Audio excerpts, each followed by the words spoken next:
million of those people have committed some form of crime in addition to crossing the border illegally. I think you start with deportations on those folks. And then I think you make it harder for illegal aliens to undercut the wages of American workers. A lot of people will go home if they can't work for less than minimum wage in our own country. And by the way, that'll be really good for our workers who just want to earn a fair wage for doing a good day's work. And the final point, Margaret, is you ask about family separation. Right now in this country, Margaret, we have 320,000 children that the Department of Homeland Security has effectively lost. Some of them have been sex trafficked. Some of them hopefully are at homes with their families. Some of them have been used as drug trafficking mules. The real family separation policy in this country is unfortunately Kamala Harris's wide open southern border. And I'd ask my fellow Americans to remember, when she came into office, she said she was going to do this. Real leadership would be saying, you know what, I screwed up. We're going to go back to Donald Trump's border policies. I wish that she would do that. It would be good for all of us. Governor, do you care to respond to any of the specific allegations, including that the vice president is, quote, letting in fentanyl and using kids as drug mules, among other things, regarding children? The drug mule is not true, but I will say about this, about the fentanyl, because this is a crisis of this, the opioid crisis. And the good news on this is the last 12 months saw the largest decrease in opioid deaths in our nation's history. 30% decrease in Ohio, but there's still more work to do. But let's go back to this on immigration. Kamala Harris was the Attorney General of the largest state and a border state in California. She's the only person in this race who prosecuted transnational gangs for human trafficking and drug interventions. But look, we all want to solve this. Most of us want to solve this. And that is the United States Congress. That's the Border Patrol agents. That's the Chamber of Commerce. That's most Americans out here. That's why we had the fairest and the toughest bill on immigration that this nation's seen. It was crafted by a conservative senator from Oklahoma, James Lankford. I know him. He's super conservative, but he's a man of principle, wants to get it done. Democrats and Republicans worked on this piece of legislation. The Border Patrol said, this is what we need in here. These are the experts. And the Chamber of Commerce and the Wall Street Journal said, pass this thing. Kamala Harris helped get there. 1,500 new border agents, detection for drugs, DOJ money to speed up the adjudications on this, just what America wants. But as soon as I was getting ready to pass and actually tackle this, Donald Trump said no, told them to vote against it because it gives him a campaign issue. It gives him what would Donald Trump talk about if we actually did some of these things? And they need to be done by the crowd legislature. size. You can't just do this through the executive branch. So look, we have the options to do this. Donald Trump had 4 years. He had 4 years to do this, and he promised you, America, how easy it would be. I'll build you a big, beautiful wall, and Mexico will pay for it. Less than 2% of that wall got built, and Mexico didn't pay a dime. But here we are again, 9 years after he came down that escalator, dehumanizing people and telling them what he was going to do. As far as the deportation plan, at one point, Senator Vance said it was so unworkable to be laughable. So that's where we're at. Pass the bill, she'll sign it. Governor, your time is up.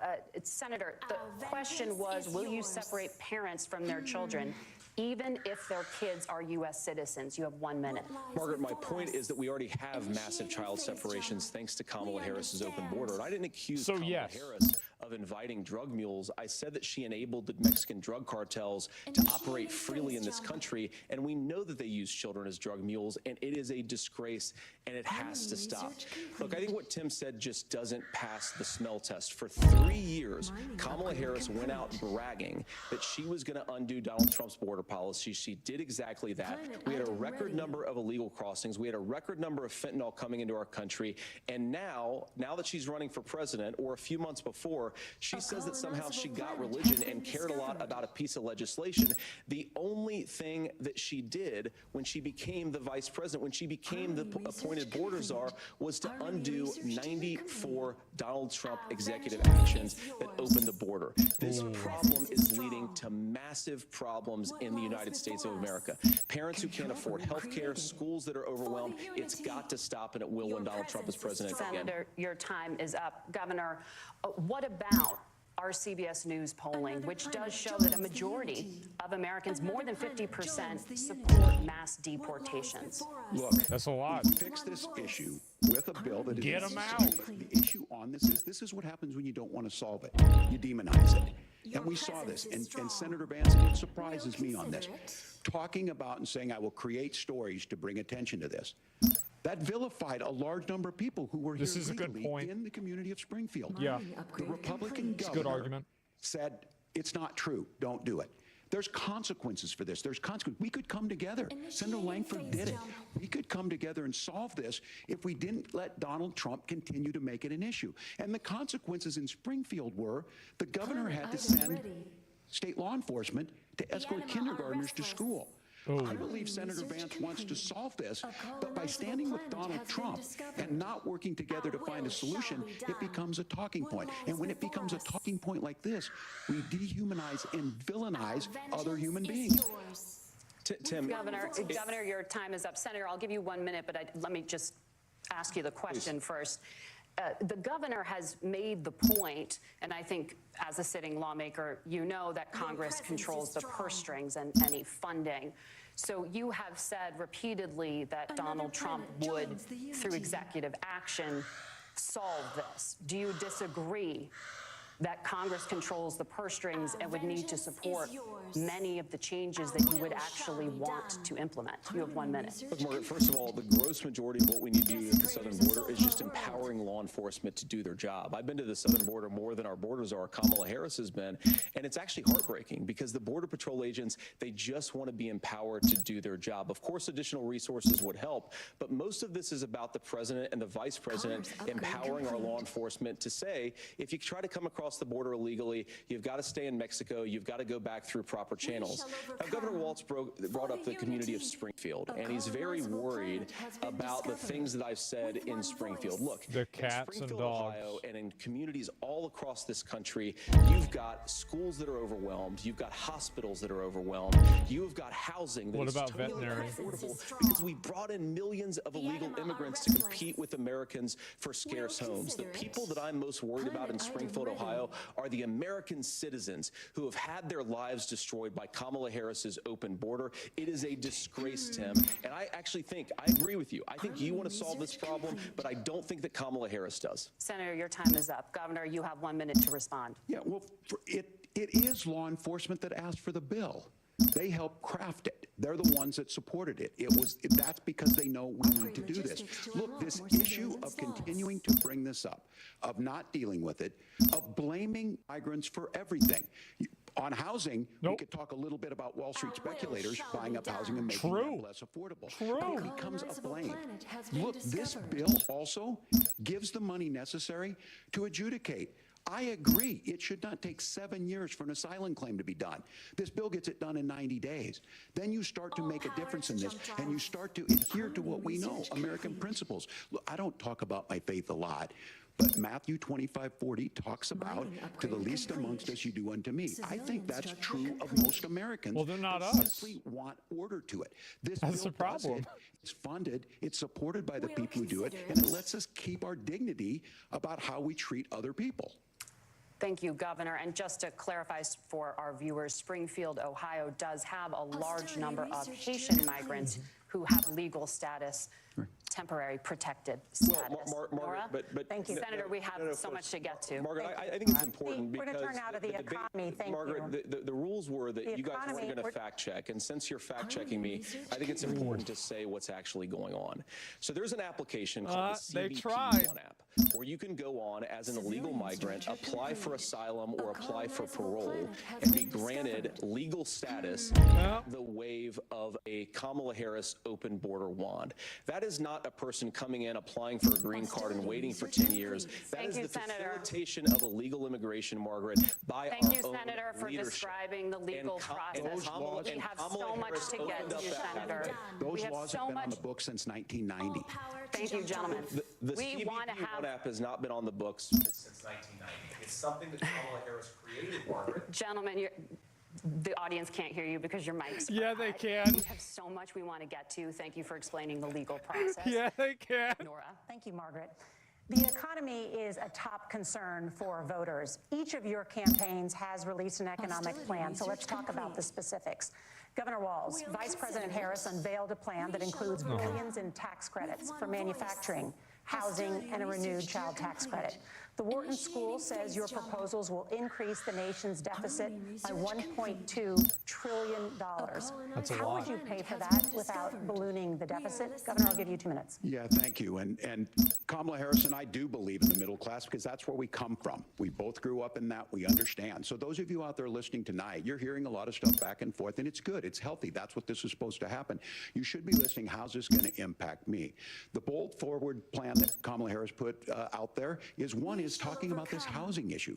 The one thing is there's 3 million new houses proposed under this plan with down payment assistance on the front end to get you in a house. A house is much more than just an asset to be traded somewhere. It's foundational to where you're at. And then making sure that the things you buy every day, whether they be prescription drugs or other things, that there's fairness in that. Look, the $35 insulin is a good thing, but it costs $5 to make insulin. They were charging $800 before this law went into effect. As far as the housing goes, I've seen it in Minnesota. 12% more houses in Minneapolis, prices went down on rent 4%. It's working. And then making sure tax cuts go to the middle class. $6,000 child tax credit, we have one in Minnesota, reduces childhood poverty by 1/3. We save money in the long run, and we do the right thing for families. And then getting businesses off the ground. The law as it stands right now is $5,000 tax credit for small business, increasing that to $50,000. Now, this is a philosophical difference between us. Donald Trump made a promise, and I'll give you this. He kept it. He took folks from Mar-a-Lago, said, you're rich as hell, I'm going to give you a tax cut. He gave the tax cuts that predominantly went to the top class. What happened there was an $8 trillion increase in the national debt, the largest ever. Now he's proposing a 20% consumption or sales tax on everything we bring in. Everyone agrees, including businesses, it would be destabilizing it, it would increase inflation and potentially lead to a recession. Look, this is simple for you. Where are we going? Kamala Harris has said to do the things she wants to do, we'll just ask the wealthiest to pay their fair share. When you do that, our system works best, more people are participating in it, and folks have the things that they need. Senator, I want to give you a moment to respond on that, but similarly, the Wharton School has done an analysis of the Trump plan and says it would increase the nation's deficit by $5.8 trillion. My question is the same for you. How do you pay for all that without ballooning the deficit? I'll give you 2 minutes. Well, first of all, you're going to hear a lot from Tim Walz this evening, and you just heard it in the answer, a lot of what Kamala Harris proposes to do, and some of it, I'll be honest with you, it even sounds pretty good. Here's what you won't hear, is that Kamala Harris has already done it, because she's been the vice president for 3.5 years. She had the opportunity to enact all of these great policies. And what she's that's a good one. Instead is drive the cost of food higher by 25%, drive the cost of housing higher by about 60%, open the American southern border and make middle-class life unaffordable for a large number of Americans. If Kamala Harris had such great plans for how to address middle-class problems, then she ought to do them now. Not when asking for a promotion, but in the job the American people gave her 3.5 years ago. And the fact that she isn't tells you a lot about how much you can trust her actual plans. Now, Donald Trump's economic plan is not just a plan, but it's also a record. A lot of those same economists attack Donald Trump's plans, and they have PhDs, but they don't have common sense, and they don't have wisdom. Because Donald Trump's economic policies delivered the highest take-home pay in a generation in this country, 1.5% inflation, peace and security all over the world. So when people say that Donald Trump's economic plan doesn't make sense, I say look at the record. He delivered rising take-home pay for American workers. Now, Tim admirably admits that they want to undo the Trump tax cuts. But if you look at what was so different about Donald Trump's tax cuts, even from previous Republican tax cut plans, is that a lot of those resources went to giving more take-home pay to middle-class and working-class Americans. It was passed in 2017, and you saw an American economic boom unlike we've seen in a generation in this country. That is a record that I'm proud to run on, and we're going to get back to that common sense wisdom so that you can afford to live the American dream again. I know a lot of you are struggling. I know a lot of you are worried about paying the bills. It's going to stop when Donald Trump brings back common sense to this country. Governor, do you want to respond to that? What has Kamala Harris done for the middle class? Yeah, well, Kamala Harris's day one was Donald Trump's failure on COVID that led to the collapse of our economy. We were already before COVID in a manufacturing recession, but 10 million people out of work, largest percentage since the Great Depression. 9 million jobs closed on that. That was day one. Whether it was the Infrastructure Act or other things removed. Now, you made a question about experts said this. I've made a note of this. Economists, can't be trusted. Science can't be trusted. Fake. National security folks can't Fake. be trusted. Look, if you're going to be president, you don't have all the answers. Donald Trump believes he does. My pro tip of the day is this. If you need heart surgery, listen to the people at the Mayo Clinic in Rochester, Minnesota, not Donald Trump. And the same thing goes with this. And I ask you out there, teachers, nurses, truck drivers, or whatever, how is it fair that you're paying your taxes every year and Donald Trump hasn't paid any federal tax in the last 15 years, the last year as president? That's what's wrong with the system.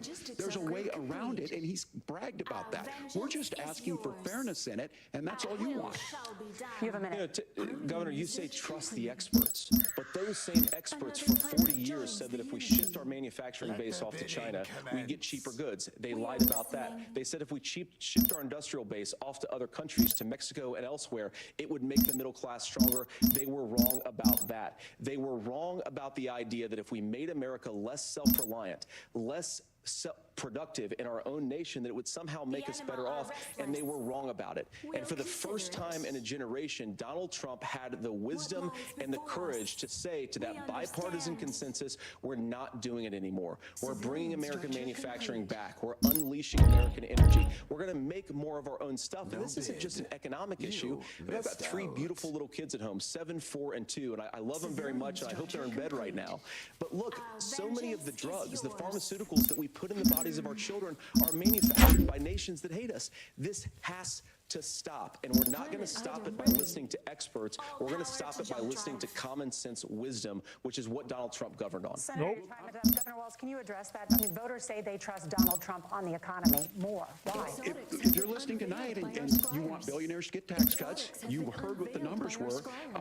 Look, I'm a union guy on this. I'm not a guy who wanted to ship things overseas, but I understand that, look, we produce soybeans and corn. We need to have fair trading partners. That's something that we believe in. I think the thing that most concerns me on this is Donald Trump was the guy who created the largest trade deficit in American history with China. So the rhetoric is good. Much of what the senator said right there, I'm in agreement with him on this. I watched it happen too. I watched it to my community, and we talked about that. But we had people undercutting the right to collectively bargain. We had right to work states made it more difficult. We had companies that were willing to ship it over, and we saw people profit. Folks that are venture capital in some cases, putting money into companies that were overseas. We're in agreement that we bring those home. The issue is Donald Trump is talking about it. Kamala Harris has a record, 250,000 more manufacturing jobs just in out of the IRA. May I respond? Yes. So appreciate that. So if you notice, what Governor Walz just did is he said, first of all, Donald Trump has to listen to the experts. And then when he acknowledged that the experts screwed up, he said, well, Donald Trump didn't do nearly as good of a job as the statistics show that he did. So what Tim Walz is doing, and I honestly, Tim, I think you got a tough job here, because you've got to play whack-a-mole. You've got to pretend that Donald Trump didn't deliver rising take-home pay, which of course he did. You've got to pretend that Donald Trump didn't deliver lower inflation, which of course he did. And then you've simultaneously got to defend Kamala Harris's atrocious economic record, which has made gas, groceries, and housing unaffordable for American citizens. I was raised by a woman who would sometimes go into medical debt so that she could put food on the table in our household. I know what it's like to not be able to afford the things that you need to afford. We can do so much better. To all of you watching, we can get back to an America that's affordable again. We just got to get back to common sense economic principles. I hope we have a conversation on health care then. Senator, Governor. Please. Thank you. Margaret? We have a lot to get to ahead, gentlemen, on many topics, but right now I want to talk about personal qualifications. The vice president is often the last voice the president hears before making consequential decisions. We want to ask you about your leadership qualities. Governor Walz, you said you were in Hong Kong during the deadly Tiananmen Square protests in the spring of 1989. But Minnesota Public Radio and other media outlets are reporting that you actually didn't travel to Asia until August of that year. Can you explain that discrepancy? Yeah, guys, it didn't For happen. folks out there who didn't get at the top of this, look, I grew up in small rural Nebraska, town of 400, town that you rode your bike with your buddies till the streetlights come on, and I'm proud of that service. I joined the National Guard at 17, worked on family farms, and then I used the GI Bill to become a teacher, passionate about it, a young teacher. My first year out, I got the opportunity in the summer of '89 to travel to China. 35 years ago, be able to do that. I came back home and then started a program to take young people there. We would take basketball teams, we would take baseball teams, we would take dancers, and we would go back and forth to China. The issue for that was to try and learn. Now look, my community knows who I am. They saw where I was at. Look, I will be the first to tell you, I have poured my heart into my community. I've tried to do the best I can, but I've not been perfect, and I'm a knucklehead at times, but it's always been about that. Those same people elected me to Congress for 12 years. And in Congress, so he said he bullshitted it? People working on things like farm bills that we got done, working on veterans benefits. And then the people of Minnesota were able to elect me to governor twice.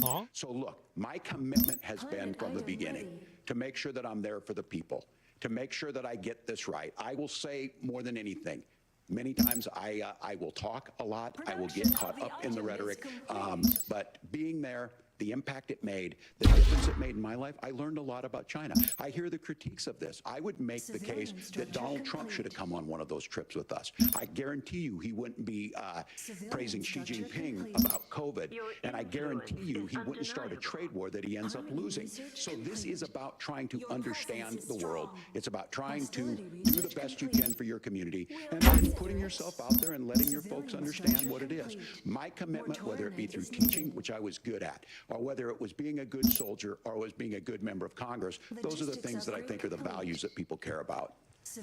Governor, just to follow up on that, the question was, can you explain the discrepancy? All I said on this was I got there that summer and misspoke on this, so I will just, that's what I said. So I was in what you said in wasn't China true. during the democracy protests went in, and from that I learned a lot of what needed to be in governance. Thank you, Governor.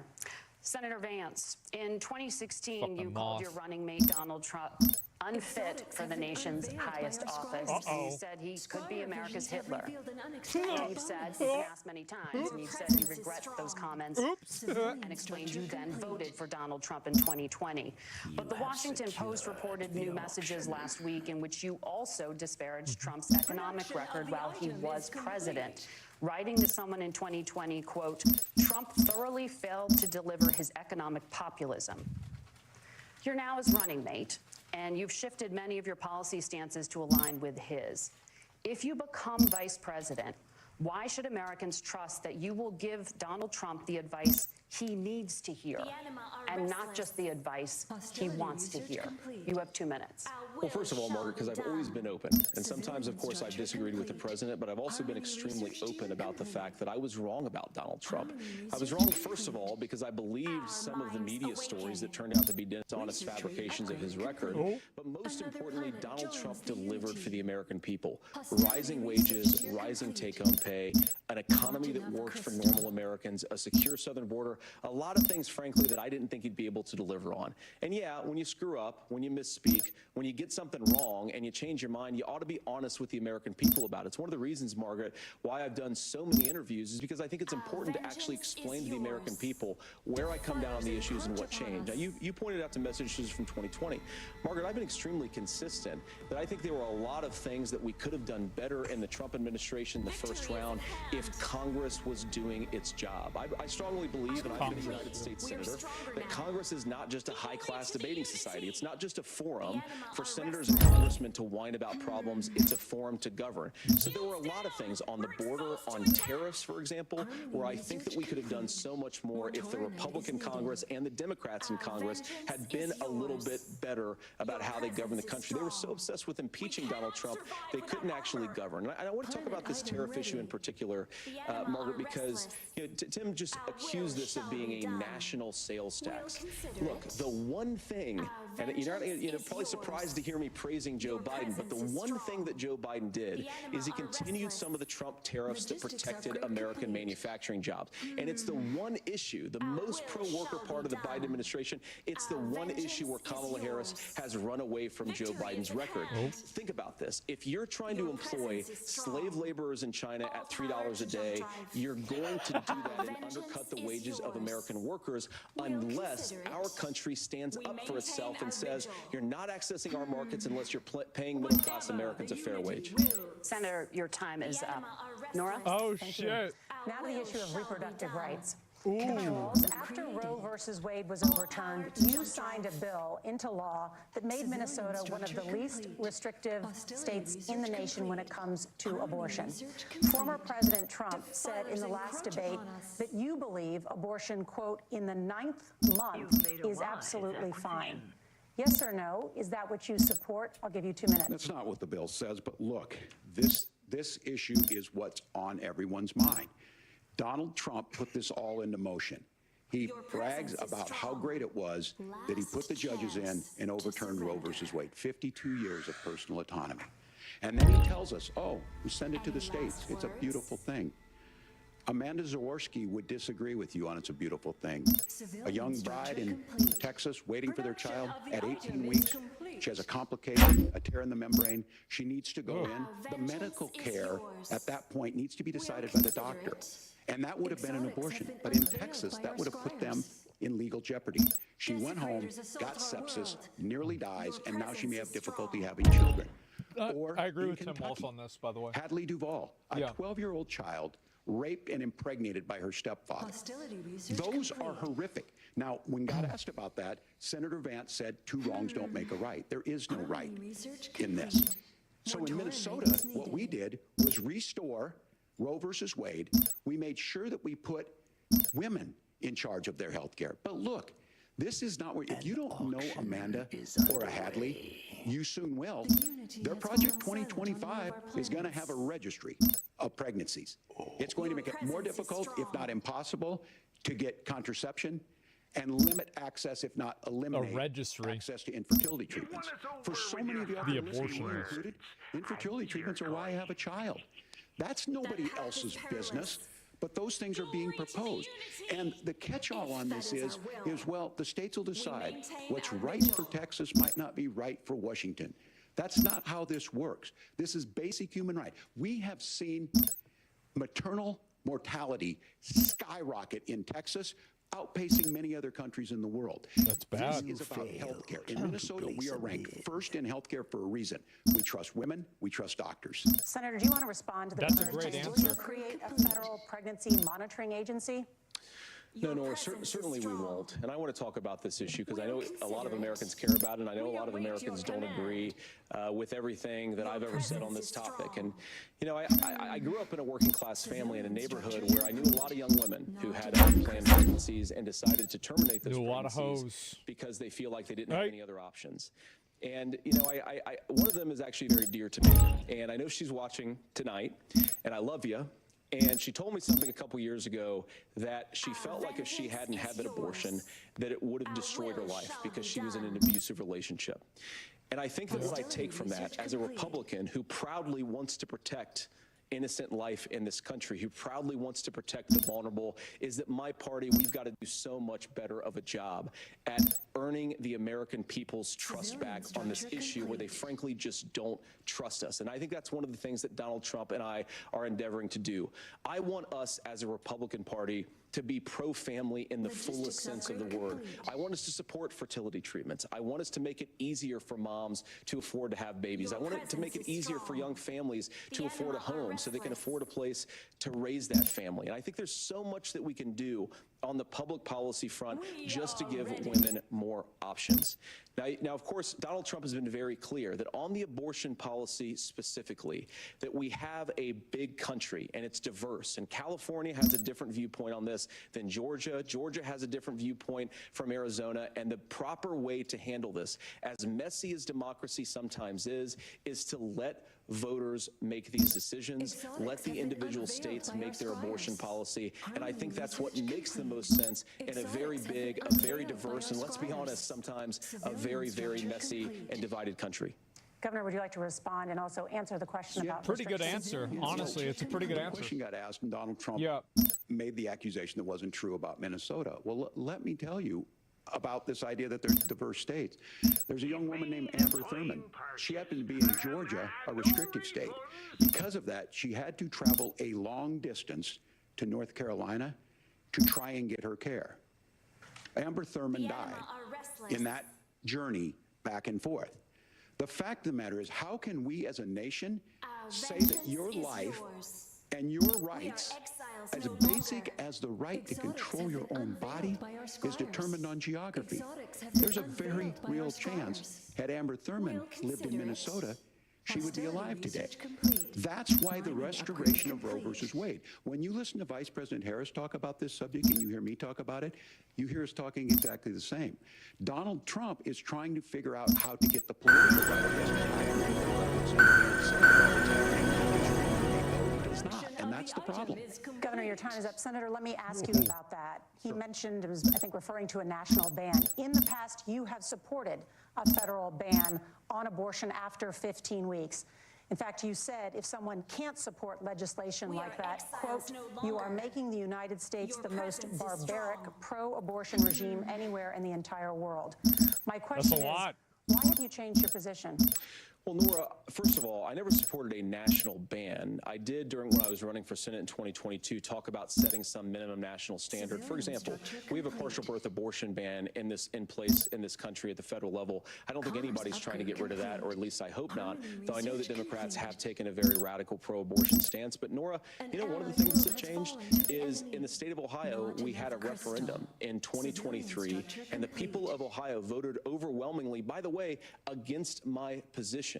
And I think that what I learned from that, Nora, is that we've got to do a better job at winning back people's trust. So many young women would love to have families. So many young women also see an unplanned pregnancy as something that's going to destroy their livelihood, destroy their education. You said people don't agree with me, so I gave up. And we have got to earn people's trust back. And that's why Donald Trump and I are committed to pursuing pro-family policies, making child care more accessible, making fertility treatments more accessible, because we've got to do a better job at that. And that's what real leadership is. Governor, your response. I'm going to respond on the pro-abortion piece of that. No, we're not. We're pro-women. We're pro-freedom to make your own choice. We know what the implications are to not be that. Women having miscarriages, women not getting the care, physicians feeling like they may be prosecuted for providing that care. And as far as making sure that we're educating our children and giving them options, Minnesota's a state with one of the lowest teen pregnancy rates. We understand that too. We know that the options need to be available, and we make that true. We also make it, we're a top 3 state for the best place to raise children. But these two things, to try and say that we're pro-children, but we don't like this, or you guys are pro-abortion, that's not the case at all. We are pro-freedoms for women to make their choices, and we're going, and Kamala Harris is making the case, to make options for children more affordable, a $6,000 child tax credit, but we're not going to base that on the backs of making someone like Amber Thurman drive 600 miles to try and get health care. Senator? May I respond to that? First of all, Governor, I agree with you. Amber Thurman should still be alive, and there are a lot of people who should still be alive, and I certainly wish that she was. And maybe you're free to disagree with me on this and explain this to me, but as I read the Minnesota law that you signed into law, the statute that you signed into law, it says that a doctor who presides over an abortion where the baby survives, the doctor is under no obligation to provide life-saving care to a baby who survives a botched late-term abortion. That is, I think, whether you're pro-choice or pro-abortion, that is fundamentally barbaric. And that's why I use that word, Nora, is because some of what we've seen, do you want to force Catholic hospitals to perform abortions against their will? Because Kamala Harris has supported suing Catholic nuns to violate their freedom of conscience. What the We fuck? can be a big and diverse country where we respect people's freedom of conscience and make the country more pro-baby and pro-family. But please. Yes, Governor, please respond. Look, this is one where there's always something there. This is a very simple proposition.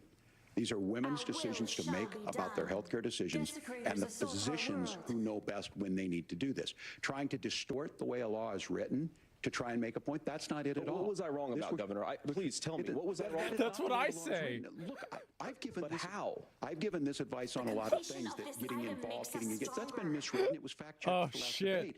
But the point on this is there's a continuation of these guys to try and tell women or to get involved.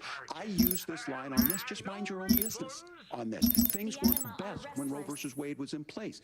When we do a restoration of Roe, that works best. That doesn't preclude us from increasing funding for children. It doesn't increase us from making sure that once that child's born, like in Minnesota, they get meals. They get early childhood education. They get health care. So hiding behind we're going to do all these other things when you're not proposing them in your budget. Kamala Harris is proposing them. She's proposing all those things to make life easier for families. I asked a specific question, Governor. You gave me a slogan as a response. It's not the case. It's not true. That's not what the law says. So they fact-checked it with President Trump. Senator Vance, you oppose most gun legislation that Democrats claim would curb gun violence. You oppose red flag gun laws and legislation to ban certain semi-automatic rifles, including AR-15s. So let me ask you, earlier this year, for the first time, the parents of a school shooter were convicted of involuntary manslaughter thank God for sentenced that. to 10 years in prison.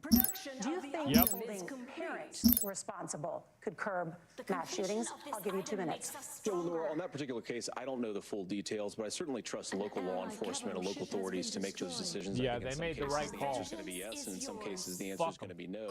And the details really matter here, of course. For example, if a kid steals a gun, that's going to be different than if a parent hands over a gun knowing that their kid is potentially dangerous. Good point. But look, I want to just sort of speak as a father of 3 beautiful little kids, and our oldest is now in 2nd grade.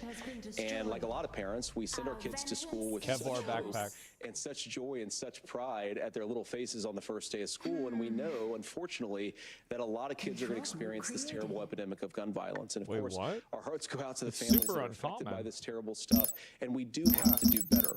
And I think that Governor Walz and I actually probably agree that we need to do better on this. The question is just how do we actually do it? Now, here's something that really bothers me and worries me about this epidemic of violence. The gross majority, close to 90% in some of the statistics I've seen, of the gun violence in this country is committed with illegally obtained firearms. And while we're on that topic, we know that thanks to Kamala Harris's open border, we've seen a massive influx in the number of illegal guns run by the Mexican drug cartel. So that number, the amount of illegal guns in our country is higher today than it was 3.5 years ago. But what do we do about the schools? What do we do to protect our kids? And I think the answer is, and I say this not loving the answer, because I don't want my kids to go to school in a school that feels unsafe or where there are visible signs of security. But I unfortunately think that we have to increase security in our schools. We have to make the doors lock better. We have to make the doors stronger. We've got to make the windows stronger. And of course, we've got to increase school resource officers, because the idea that we can magically wave a wand and take guns out of the hands of bad guys, it just doesn't fit with recent experience. So we've got to make our schools safer. And I think we've got to have some common sense bipartisan solutions for how to do that. Governor, you have 2 minutes. Well, I think all the parents watching tonight, this is your biggest nightmare. Look, I got a 17-year-old, and he witnessed a shooting at a community center playing volleyball. Those things don't leave you. As a member of Congress, I sat in my office surrounded by dozens of the Sandy Hook parents, and they were looking at my 7-year-old picture on the wall. Their 7-year-old were dead, and they were asking us to do something. And look, I'm a hunter. I own firearms. The Vice President is. We understand that the Second Amendment is there, but our first responsibility is to our kids to figure this out. In Minnesota, we've enacted enhanced red flag laws, enhanced background checks, and we can start to get data. But here's the problem. If we really want to solve this, we've got folks that won't allow research to be even done on gun violence. And this idea that we should just live with it, and here's what I do think, that this is a good start to the conversation. I 100% believe that Senator Vance hates it when these kids, it's abhorrent and it breaks your heart. I agree with that. But that's not far enough when we know there are things that worked. I've spent time in Finland and seen some Finnish schools. They don't have this happen, even though they have a high gun ownership rate in the country. There are reasonable things that we can do to make a difference. It's not infringing on your Second Amendment. And the idea to have some of these weapons out there, it just that wasn't just me. makes sense. Kamala Harris, as an Attorney General, worked on this issue. She knows that it's there. No one's trying to scaremonger and say we're taking your guns, but I ask all of you out there, do you want your schools hardened to look like a fort? Is that what we have to go when we know there's countries around the world that their children aren't practicing these types of drills? They're being kids. We owe it to them to get a fix. These are things that shouldn't be that difficult. You can still keep your firearms, and we can make a difference. We have to. If you're listening tonight, this breaks your heart. Senator. Tim, first of all, I didn't know that your 17-year-old witnessed a shooting. I'm sorry about that, and I hope that he's doing okay. Christ have mercy. It is awful. And I appreciate what Tim said, actually, about Finland, because I do think it illustrates some of the frankly, weird differences between our own country's gun violence problem and Finland. Is okay, first of all, we have way higher rates of mental health abuse, or mental health substance abuse. We have way higher rates of depression, way higher rates of anxiety.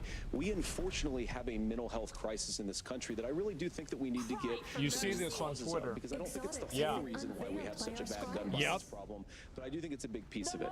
Another driver of the gun violence epidemic, especially that affecting our kids, it doesn't earn as many headlines, but is the terrible gun violence problem in a lot of our big cities. And this is why we have to empower law enforcement to arrest the bad guys, put them away, and take gun offenders off the streets. I think there's a whole host of things that we can do here, but I do think at our schools we've got to talk about more security. Senator, thank you. Governor, you previously opposed an assault weapons ban, but it only later in your political career did you change your position. Why? Yeah, I sat in that office with those Sandy Hook parents. I've become friends with school shooters. I've seen it. Look, the NRA, I was the NRA guy for a long time. They used to teach gun safety. I'm of an age where my shotgun was in my car so I could pheasant hunt after football practice. That's not where we live today. He just misspoke. And several things I want to mention on this. He just misspoke. Cities and where it's at. The number one, where the most firearm deaths happen in Minnesota are rural It's a big fuck up, but and we have an epidemic of children getting guns and shooting themselves. And so we have, and we should look at all of the issues. Making sure folks have health care and all that, but I want to be very careful. This idea of stigmatizing mental health, just because you have a mental health issue doesn't mean you're violent. And I think what we end up doing is we start looking for a scapegoat. Sometimes it just is the guns. It's just the guns, and there are things that you can do about it. But I do think that this is one, and I think this is a healthy conversation.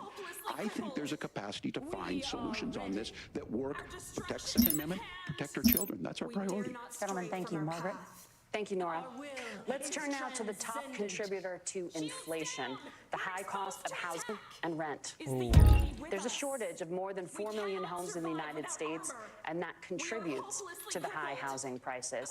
Governor Walz, the Harris campaign promises a $25,000 down payment assistance for first-time home buyers and a $10,000 tax credit.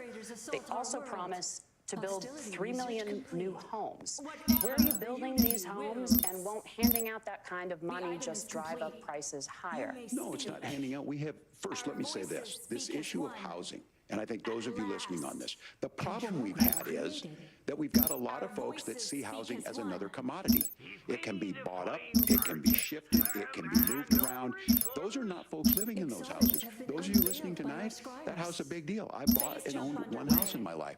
My mom still lives in the house where I was. And when I think of a house, I'm thinking of Christmas services after midnight mass where you go with your family.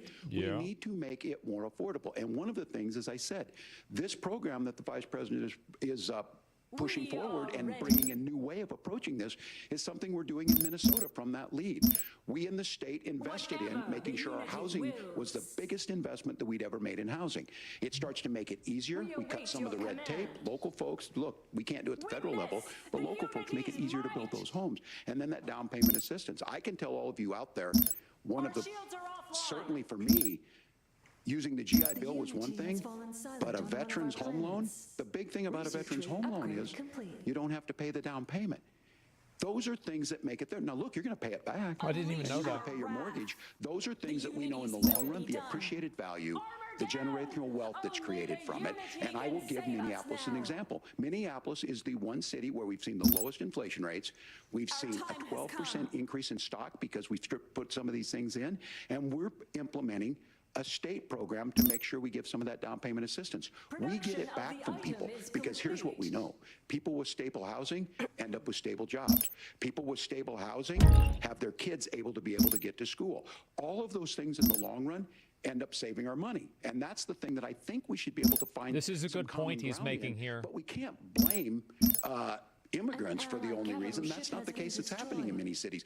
The fact of the matter is that we don't have enough naturally affordable housing, but we can make sure that the government's there to help kickstart it, create that base.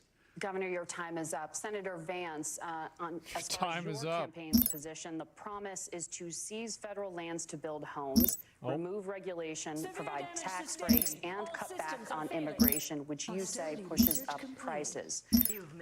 Where are you going to build all the new homes you're promising, and what part of any of this plan will provide immediate relief? You have 2 minutes. Well, first of all, Tim just said something that I agree with. We don't want to blame immigrants for higher housing prices, but we do want to blame Kamala Harris for letting in millions of illegal aliens into this country, which does drive up costs, Tim.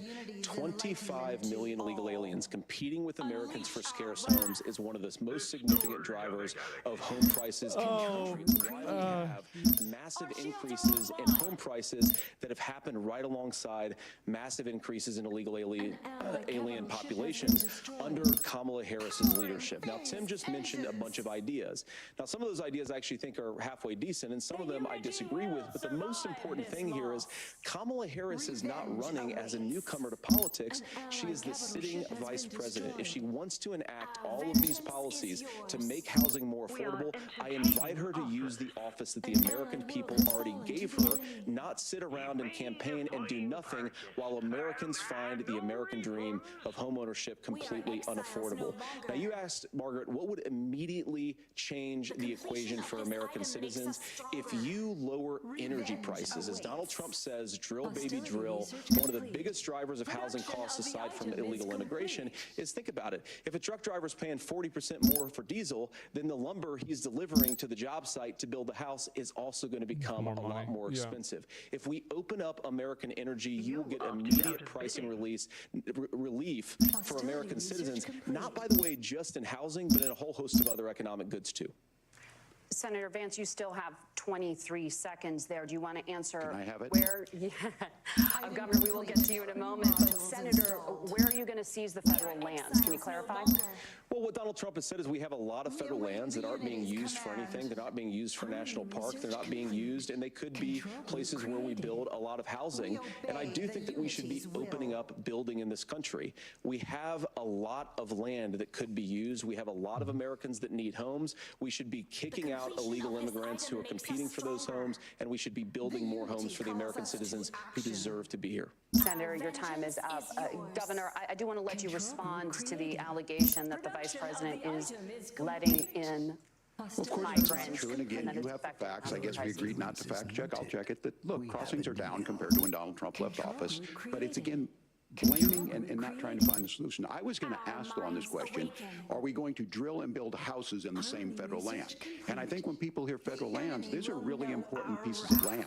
Now, Minnesota doesn't have a lot of federal lands. I know in the western part of the countries we do. There's not a lot of federal lands in and around Minneapolis, for example. So the issue is I don't understand the federal lands issue unless we see this, and I worry about this as someone who cares deeply about our national parks and our federal lands. Look, Minnesota, we protect these things. We've got about 20% of the world's fresh water. These lands protect. They're there for a reason. They belong to all of us. But again, this is when you view housing and you view these things as commodities. Like, there's a chance to make money here. Let's take this federal land and let's sell it to people for that. I think there's better ways to do this. We've seen it in Minnesota. We're able to refurbish some of these houses. We're able to make some investments. That gets people in. And I'm still on the fact on this. Economists. Senator Vance, you said you don't like the economists. Which economists are saying that it is immigrants that's adding to the cost? Governor, your time is up. But Senator, on that point, I'd like for you to clarify. There are many contributing factors to high housing costs. What evidence do you have that migrants are part of this problem? Well, there's a Federal Reserve study that we're happy to share after the debate. We'll put it up on social media, actually, that really drills down on the connection between increased levels of migration, especially illegal immigration, and higher housing prices. Now, of course, Margaret, that's not the entire driver of higher housing prices. It's also the regulatory regime of Kamala Harris. We're a country of doers. We're a country of explorers. But we increasingly have a federal administration that makes it harder to develop our resources resources, makes it harder to build things, and wants to throw people in jail for not doing everything exactly as Kamala Harris says they have to do. And what that means is that you have a lot of people who would love to build homes who aren't able to build homes. I actually agree with Tim Walz. We should get out of this idea of housing as a commodity, but the thing that has most turned housing into a commodity is giving it away to millions upon millions of people who have no legal right to be here. What are the federal regulations? I deal with this as a governor. You can very quickly reply. I'm sorry. I get this as a governor, and I don't necessarily disagree with that in some cases, many of those are local. Many of them are state. I don't know which ones are federal. Lockhart brought it up. That's a huge problem. I wish they would talk about that more. I think you want to be able to get out of your house in a fire. I think you want to make sure that it's fireproof and those types of things. So which are the regulations? Because the vice president's not responsible for those. Congress writes those. Governor, thank you. Gentlemen, we have a lot to get to. You're passionate about the housing crisis, I can tell. But Nora? Thank you. One of the top problems facing Americans is the high cost of health care. Senator Vance, at the last presidential debate, former President Trump was asked about replacing the Affordable Care Act. In response, he said, I have concepts of a plan. Since then, Senator, you've talked about changing how chronically ill Americans get health insurance. Can you explain how that would work? And can you guarantee that Americans with pre-existing conditions won't pay more? I'll give you 2 minutes. Well, of course, we're going to cover Americans with pre-existing conditions. In fact, a lot of my family members have gotten health care. I believe, members of my family actually got private health insurance, at least for the first time, switched off of Medicaid onto private insurance for the first time under Donald Trump's leadership. And I think that, a lot of people have criticized this concepts of a plan remark. It's very simple common sense. I think it's Tim Walz knows from 12 years in Congress, you're not going to propose a 900-page bill standing on a debate stage. It would bore everybody to tears, and it wouldn't actually mean anything because part of this is the bipartisan negotiation. Now, when Donald Trump was actually president, and again, he has a record to be proud of, prescription drugs fell in 2018 for the first time in a very long time. Under Kamala Harris's leadership, prescription drugs are up about 7%. Under Donald Trump's entire 4 years, they were up about 1.5%. He introduced pricing transparency. You think about health care. You go into a hospital, you try to buy something, and nobody knows what it actually costs. That price transparency will actually give American consumers a little bit more choice and will also drive down costs. And we talked about, the reinsurance regulations is what I was talking about. Look, Donald Trump has said that if we allow states to experiment a little bit on how to cover both the chronically ill but the non-chronically ill, it's not just a plan. He actually implemented some of these regulations when he was president of the United States. And I think you can make a really good argument that it salvaged Obamacare, which was doing disastrously until Donald Trump came along. And I think this is an important point about President Trump. Of course, you don't have to agree with everything that President Trump has ever said or ever done, but when Obamacare was crushing under the weight of its own regulatory burden and health care costs, Donald Trump could have destroyed the program. Instead, he worked in a bipartisan way to ensure that Americans had access to affordable care. It's not perfect, of course, and there's so much more that we can do, but I think that Donald Trump has earned the right to put in place some better health care policies. He's earned it because he did it successfully the first time. Governor? All right, here's where being an old guy gives you some history. I was there at the creation of the ACA. And the reason it was so important is I come from a major healthcare state, home of the Mayo Clinic, home to Medical Alley. I was there. 3M, Yeah. Medtronic, all of those. 3,000 years ago. We're ranked first on affordability and accessibility and quality of healthcare. And so what I know is under Kamala Harris, more people are covered than they have before. And those of you listening, this is critical to you. Now, Donald Trump all of a sudden wants to go back and remember this. He ran on the first thing he was going to do on day one was to repeal Obamacare. On day one, he tried to sign an executive order to repeal the ACA.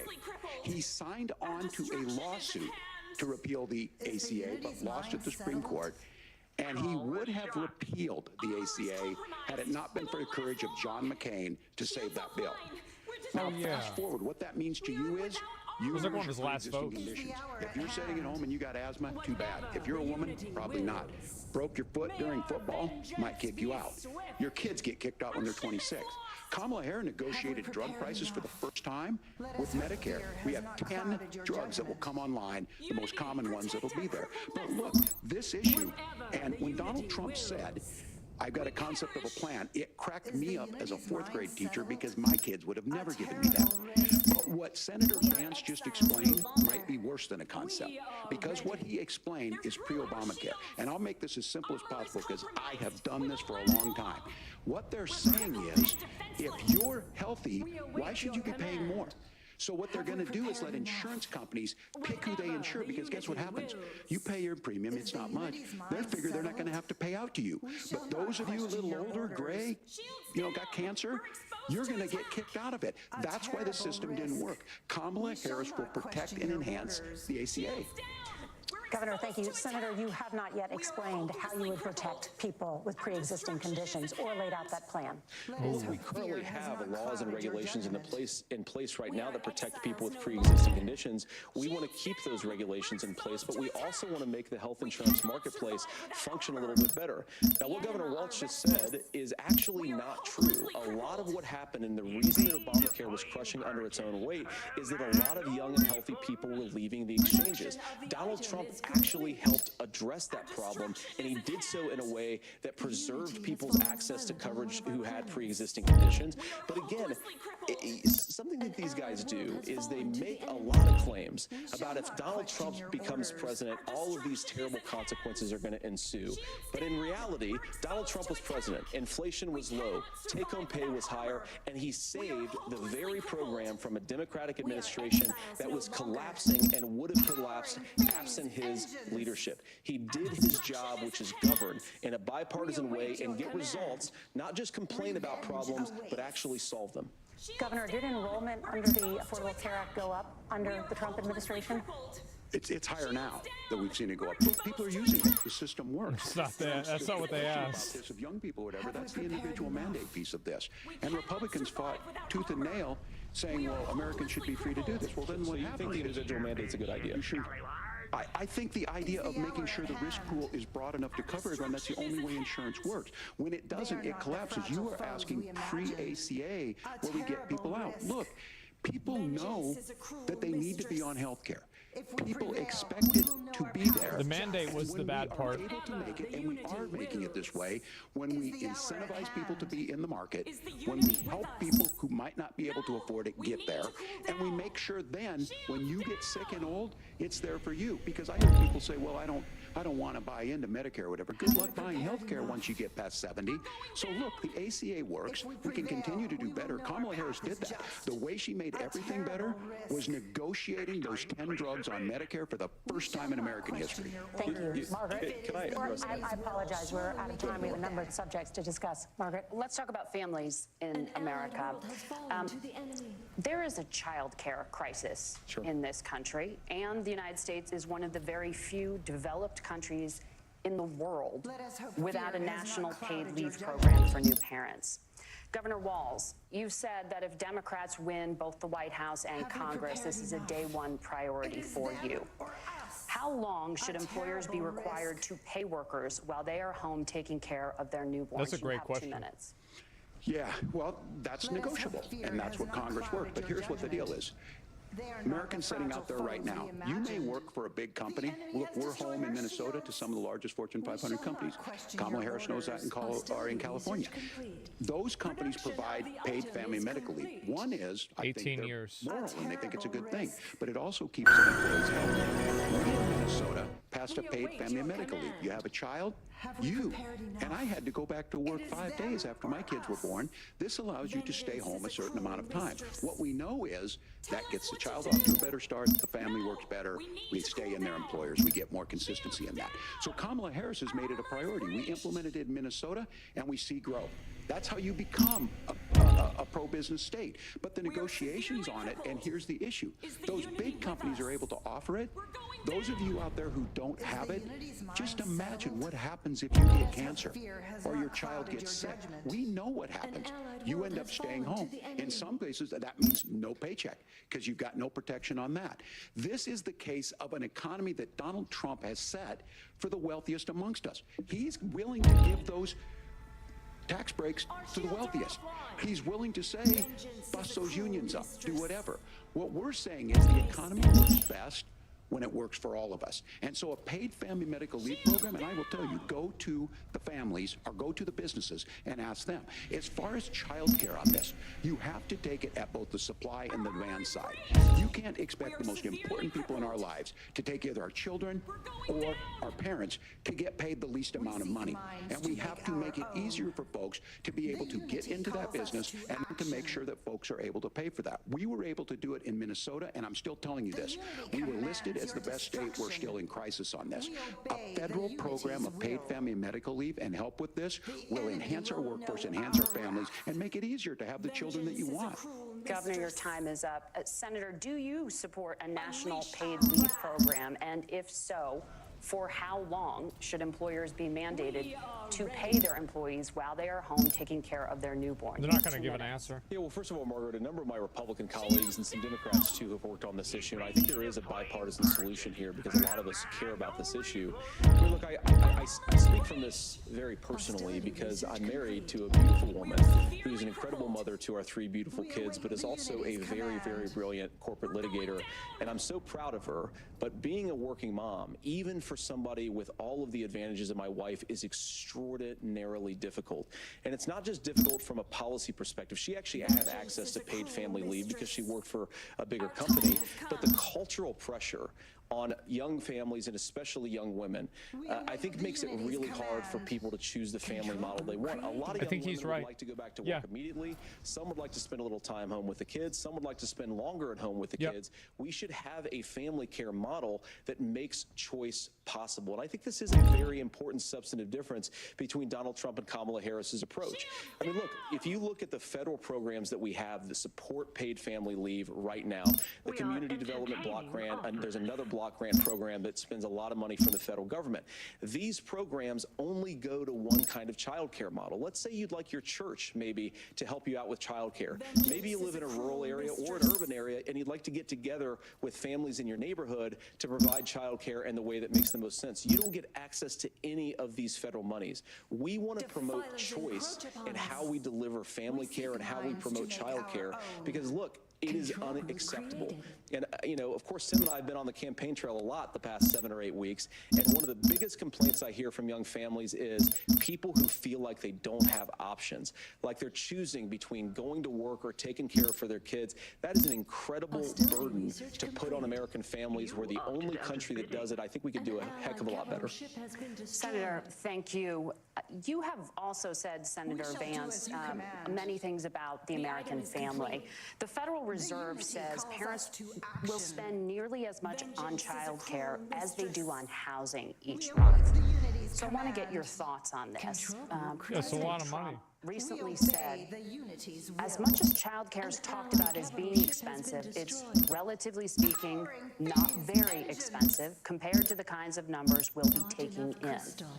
Is President Trump committed to the $5,000 per child tax credit that you have described? You have 1 minute. Well, what President Trump said, Margaret, I just want to defend my running mate here a little bit, is that we're going to be taking in a lot of money by penalizing companies for shipping jobs overseas and penalizing countries who employ slave laborers and then ship their products back into our country and undercut the wages of American workers. It's the heart of the Donald Trump economic plan. Cut taxes for American workers and American families. Cut taxes for businesses that are hiring and building companies in the United States of America, but penalize companies and countries that are shipping jobs overseas. That's the heart of the economic. He does say it weird. And I think what President Trump is saying is that he when we does. bring in this additional revenue with higher economic growth, we're going to be able to provide paid family leave, child care options that are viable and workable for a lot of American families. We are ready. Can you clarify how that will solve the child care shortage? Well, because as Tim said, a lot of the child care shortage is we just don't have enough resources going into the multiple people who could be providing family care options. And we're going to have to, unfortunately, look, we're going to have to spend more money. We're going to have to induce more people to want to provide child care options for American families. Because the reason it's so expensive right now is because you've got way too few people providing this very essential service. Thank you, Senator. Governor Walz, your ticket also has some child care tax credit proposals. Do you think Congress will agree to the $6,000 credit for newborns and $3,000 credit for children over the age of 6, as your campaign has promised? Is that realistic? Well, if these members of Congress were listening to anybody, I can tell you, and this is the biggest issue. Everybody listening tonight knows. I mean, I'm sure they were shocked to hear it's not that expensive. And let's be clear, whether it's $5,000 or $6,000, that pays you about 3 or 4 months. Let's be clear of where we're at on this. It's not enough. Because Yeah, we got he's right. of an imbalance Good on point. this. We thought we were going to get by not paying people. Yeah. I don't think Senator Vance and I are that far apart. I'm not opposed to what he's talking about on options. We've done scholarships types of things. I think we need to be open to making the case. But the issue here is, the question you ask is, you're not going to pay for it with these tariffs. That's just adding another $4,000 on the family and taking less. So not only do they not get the money to pay for that, they're $4,000 in the hole. That's Wharton School. That's his alma mater. And so I think the issue here is, if those members of Congress, I can't believe they're not. When I go to businesses, sure, they'll talk about taxes sometime, but they will lead with child care and they will lead with housing, because we know the problem is, especially in a state like Minnesota, we need more workers because our economy's growing, but we need the workforce. Governor, thank you. We need to move on. Nora? Let's talk about the state of democracy, the top issue for Americans